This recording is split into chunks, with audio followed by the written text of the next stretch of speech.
Exponential equations practice. So we started this in class. If you didn't finish, then obviously you need to do some homework on this. But here's a great video for you to check what we've got going on here for Math 1.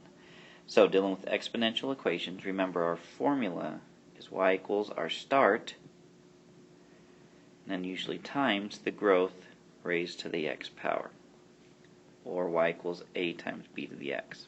Okay? So, population of rabbits doubles every 4 months. If the population starts out with 8 rabbits, how many rabbits will there be in 1 year? So, to start off to model it, we're starting with 8 rabbits. Okay? Now they're doubling every 4 months. So doubling mathematically is timesing by 2. So for my equation, y equals my start number, then I'm timesing by 2 to the x. For my table now, here's the tricky part. We'll probably want to write 4 months, won't we? Count by 4s. Except when we do that, it messes up our equation, so we have to do it differently. Okay? So instead, think of it like this. Let's go 1, 2, 3, 4, number it just by ones. Okay? Then we're times them by 2. So 16, 32, 64, 128, 256, 512, 10,000, or 1,024, not 10,000. Okay, so think of it this way. This really represents 4 months. That's our first set of 4 months. This represents 8 months, this a year. So using this, do we really need to figure it out?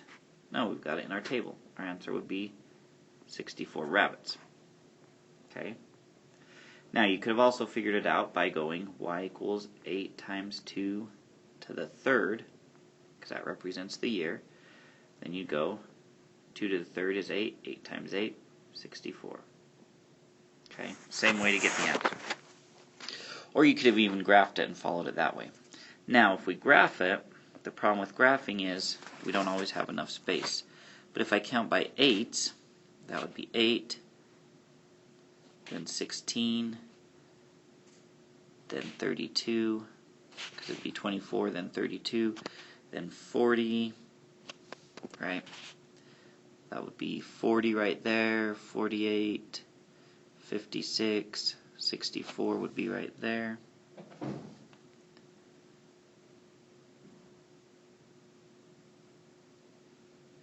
So there's 64. Then if we keep going up, 28 would be 128 right here. Then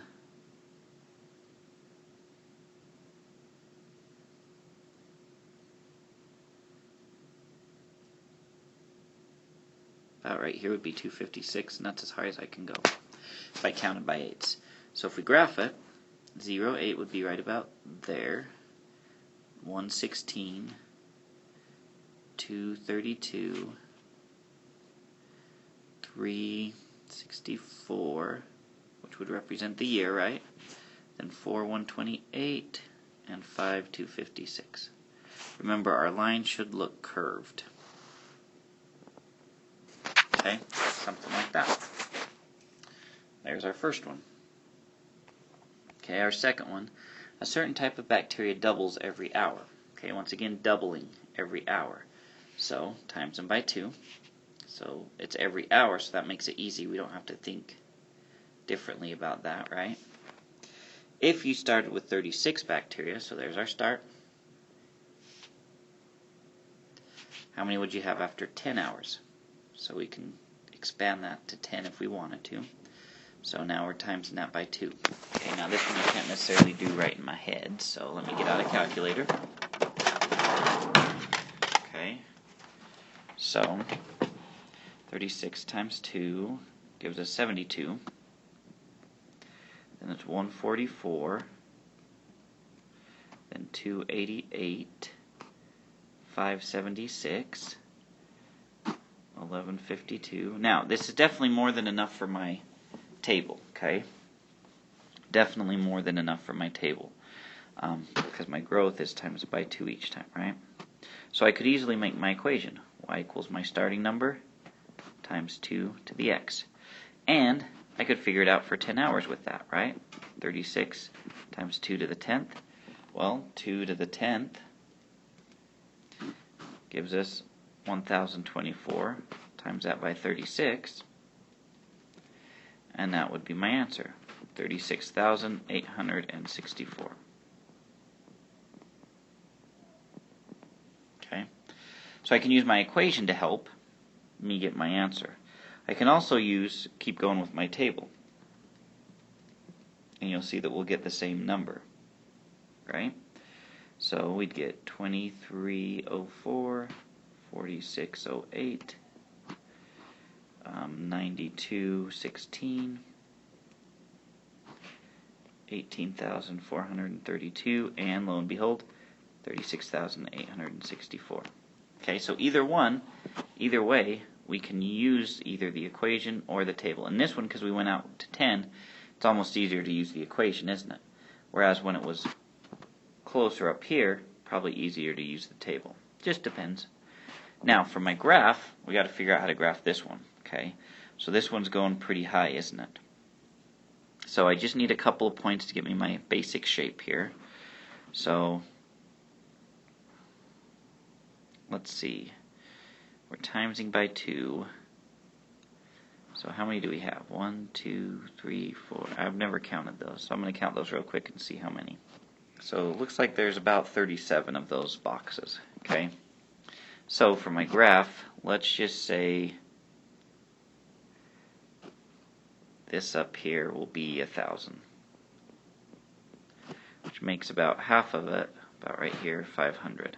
Just kind of estimating because it's going to be tough to get these numbers. So this would be about 250.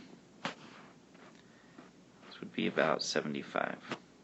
Okay, so 0.36 would be right about there. Then 172 right below it. Then 144 would be up a little higher. 144 would probably be pretty close to right there. Okay. Then 288 would be a little above that. 576, a little above that. And I'm just kind of estimating. 1152 would be a little above that. As long as we get that curvature going on our graph, we're good. Okay? Alright, number 3. A soccer tournament starts out with 128 teams. After each round, half of the teams are eliminated. So we know our starting is 128, right? So we'd go 0, 128. Okay. After 6 rounds, so there'd be our first round, second, third, fourth, fifth, sixth, and seventh. How many teams are left? So we want to say our growth is dividing by 2. However, we can't do it that way. Okay, I can do my table that way. Sure, 128 divided by 2 is 64. Divide that by 2 is 32. And then 16, and then 8, and then 4, and then 2, and then 1.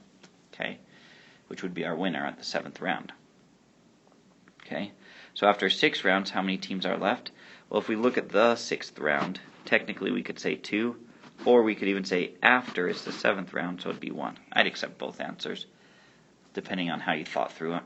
Okay, but for our equation, we can't put divide. Well, what does the same thing as dividing? Well, timesing by a half. Anytime you have divide by a number, if you go 1 over that number and times it, that gets you the same thing.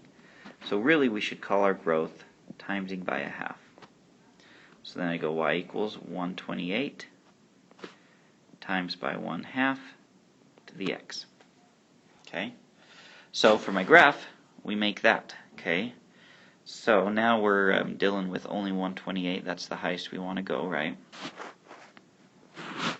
So that would be 128. About halfway would be 64. Half of that would be 32. Half of that would be 16. Then 8. Then 4. So I start out 0, 128. So there's my top. Okay. Then 164. Then 232. Well, that's horrible, both of them. Then 316, 4, 8, 5, 4, 6, 2, and then 1.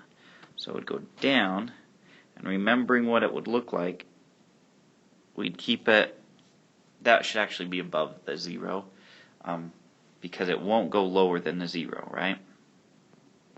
Because we've got that invisible line, that asymptote, that deals with it. Okay? Alright. Let's take a look at number 4 now.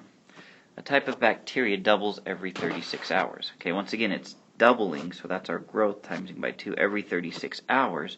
Just means that when we label this,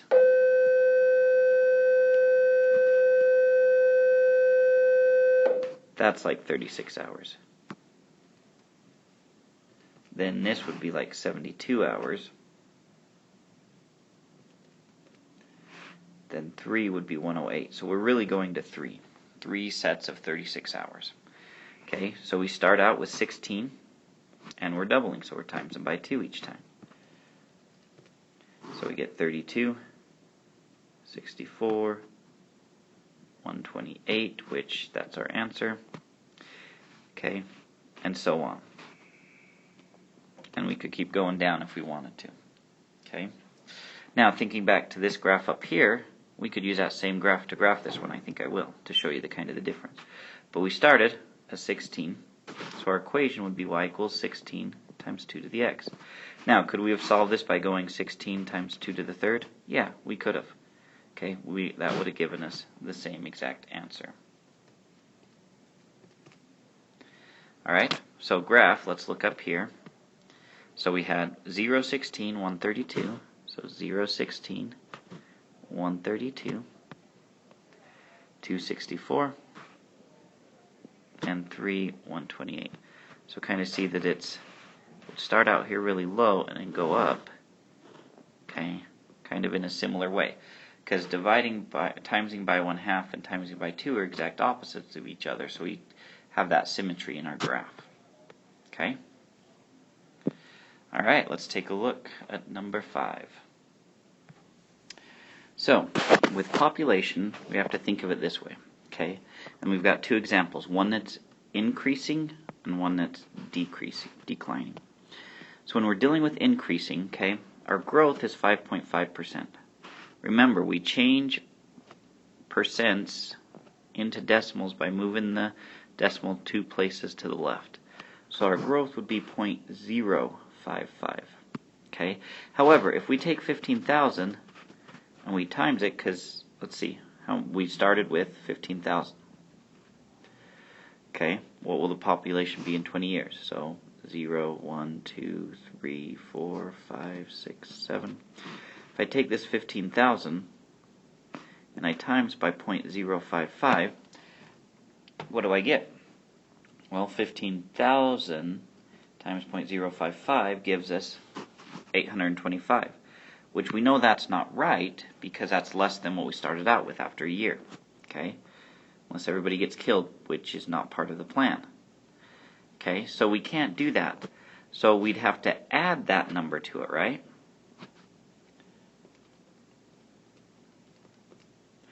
Which would give us 15,825.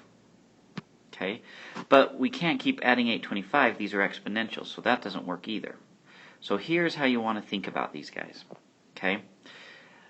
If we kept that same population, okay, or in other words, what is 15,000 people out of 15,000? What percent is that? That's 100% of the people. Well, we're growing 100% of the people by 5.5%. So if I add 5.5 to 100%, I get 105.5%. Decimal-wise, that's 1.055. That's really the true growth of my population here. Okay, so we would multiply by 1.055. If we do 15,000 times 1.055, that gets our next number, 15,825. That takes into account the changing number, okay, and having to add that. So we keep multiplying. We get, and I'm going to round to the nearest whole because we're dealing with people, so 16,695, then 17,614, then 18,582, 19,604, then 20,683, then 21,820. Now, could I keep going till I got to 20? Yeah, but do I really want to? No. So we use our equation, which would be y equals our starting number, 15,000, times our growth, 1.055 to the x. So to solve that, I just go y equals 15,000 times 1.055 to the 20th.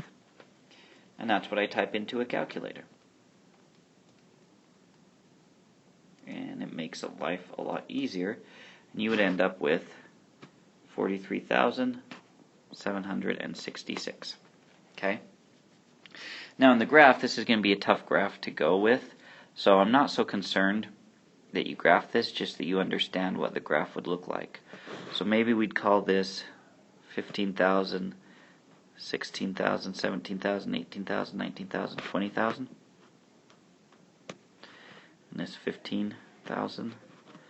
So we start out here at 15,000. Let me pick a different color. Okay, then we're up to almost 16,000. Then a little over 16,000. Then around 17,000 over, right? Then 18,000, almost 19, then 19,000, then 20, and so on. So it's going to look something like that. Okay? Those ones are tough to do. So remember, when it's increasing, we've got that 100% plus our growth, which was 5.5. So it's growing by 105.5%, which we turn into that decimal. Now when it's declining, we think about it this way. The same issue we'd run into, so we think about it this way. 7,000 people, the percent of 7,000 would be 100%, right? So we start out at 7,000. So 7,000 people out of 7,000 is my 100%. We're declining by 2%, so we're subtracting this time 2%. So we end up, our growth rate is 98% of what it was the previous year. That's what it really means. So turn it into a decimal, so 0.98. So my equation, y equals 7,000 times 0.98 to the x. Now, after 6 years, I could easily plug that into my formula and get 7,000 times 8 to the 6th and get my answer. Okay? Or on this one, because it's not so far, okay, we could use the table as well. So we start out with 7,000 timesing by 0.98. So you see, declining, we're going to be less than 100% because we're getting smaller. Increasing, we're getting more than 100% because we're getting bigger. Okay? So, start out at 7,000 times 0.98 gives me 6,860. And we keep going. And because we're dealing with people, I round up. 6,723, 6,588, 6,457, 6,327, 6,201. So 6,201. If I typed in the equation, we get the same thing. Oh, why did I... Did it totally different, didn't I? There we go. I was looking at my equation, I'm like, what happened here? Okay, now the actual answer we get is 6,200.8966666666666667.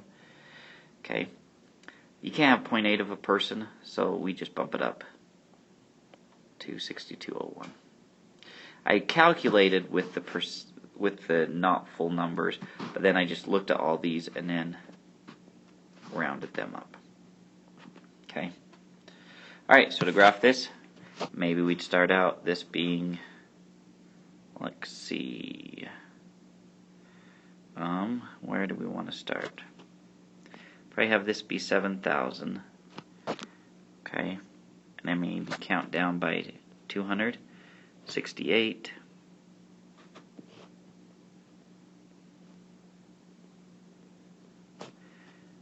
66, 64, 62, 6,000. Okay, we could probably even count down by 100.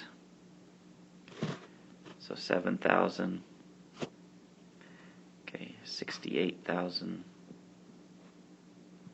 Then 67, 66, 65, 64, 63, 62, and that puts us to where we need to be, right? So we start out at 7,000. Then at one we're at 68, 60, so about halfway. Then we're down to 67, 23. Then 65, 88. 64, 57. 63, 27. 62, 01. So it looks like it's pretty straight, but it's going to go, because it's going very slowly, and eventually start curving more. Okay? Alright, number 4. Just use whatever model you want to answer the question. An investment of $2,500 earns 4% interest and it is compounded yearly. How much will the investment be worth after 15 years? Okay, so where did we start? I'm going to start with the table. We invested $2,500. Now it's earning 4%. So that's on top of the 100% that we left in there. So we'd be timesing it by 1.04, right? 100% plus 4%, 104. Take our decimal, move it 2 places to the right, 1.04.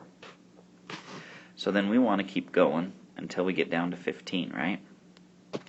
Now, once we know where the start is and how it's growing, we could easily use an equation, right?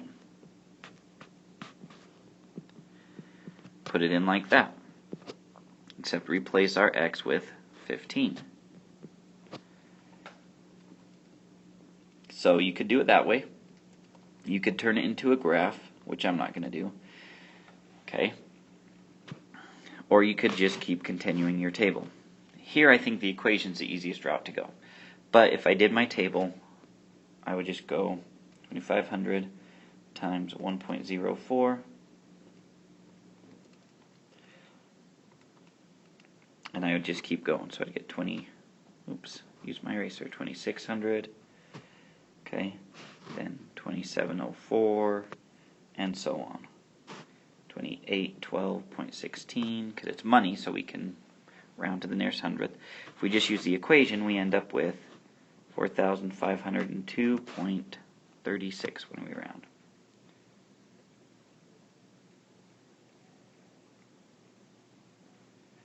Okay, which either way, when we did it down to this, we'd end up with the same thing. Okay, so how much will it be worth? 4,500, almost doubled, didn't it? Okay, within those 15 years at just 4% interest. Not too bad. Now, there's actually a formula that we can use for this, for any interest, and we say the amount we'd have is equal to the P, the principal, where we start,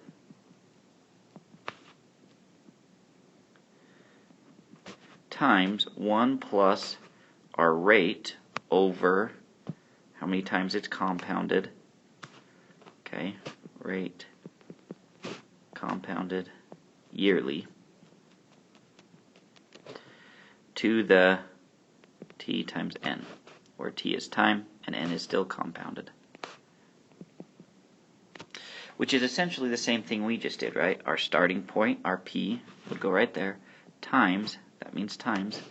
We just said 100 plus the 4%, 100 plus the 4%, which n, it was compounded yearly, so that would be 1. Okay, so 0.04, okay, if we went r's, 1 plus 0.04 over 1, to the time we said was 15 years times 1. Okay, this would simplify 1 plus 0.04, 1.04, 15. Okay, same thing. What we run into problems with is when we compound it differently.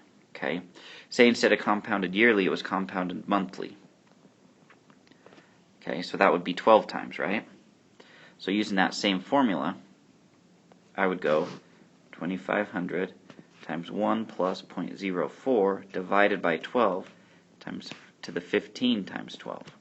Okay, so that throws things off because 0.04 divided by 12 gives us 0.003333 repeated. So it would be 1.00333 to the 15 times 12, 180 times 2,500. So it would simplify to be a different number, okay? And that's where we run into problems. But we have that formula that we can use to help us with that, which